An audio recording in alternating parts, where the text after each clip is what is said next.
কি কারণে বেরিয়েছিল? ডিউটি করতে কি করে ছেলে? ওই পোল্ট্রি খাওয়ানো কোম্পানিতে ডিউটি করে। আচ্ছা, তো কোন জায়গাতে গেল ইলে?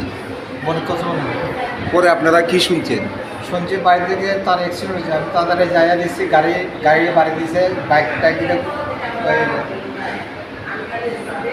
নাল টানে না কি গাড়ি জানি বাড়ি দিয়েছে, বাড়ি দিয়া দেখিয়েছি বাইকটা কেন দাঁড়াতে পারি না, ব্রিজটার সামনেই। সুকান্ত বলি দেয় এই পরে হাসপাতালে কে আনছে? এটি করতে পারি না। আপনারা কি দেখছেন? আমরা তো অক্ষর কত আগে এসে এরা তো কিছু দেখছি না, হেরাও দেখছি না। ছেলেরা দেখছেন নি? না। ছেলের নাম কি? সৌরভ আছে। বয়স কত? 22। বাড়িতে কে কে আছে? বাড়িতে আমরা দুইজনে আর ছেলে, আর মেয়ে আসতো বিয়ে দিয়ে দিচ্ছে। আপনার কয় ছেলে? এক ছেলে।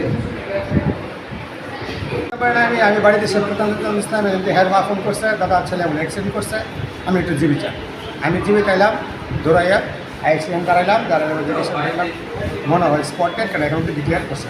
মানে দুর্ঘটনাটা হয়েছে কীভাবে? তাও কিচ্ছু করতে পারতেছে না, আমি কিছু শুনছি না।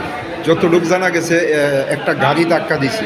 এতটুকু এখানে তাদের কথা বললাম, এখানে এসে মনে হয় টিপারের সাথে ধাক্কাটা পাই। উনি কি বাইক নিয়ে বেরিয়েছিল? এখানে বাইক কোন জায়গাতে হয়েছে বা সুকান্ত বলে শুনতেছি সুকান্ত আমি গেছি না কোথাও আনছে কে? পাইসেসগুলো আছে, আমরা আনছি না, পাইসেস আনছিলাম, আনছে বলে আমি পাইসেস পাইছি না। আমি নাম কি ওনার? সৌরভ আছে। বয়স কত? আনুমানিক 22টা। বাড়ি? নেগরিবার। এমনিতে বাড়িতে কে কে আছে ওনার? মা বাবা কাম আছে।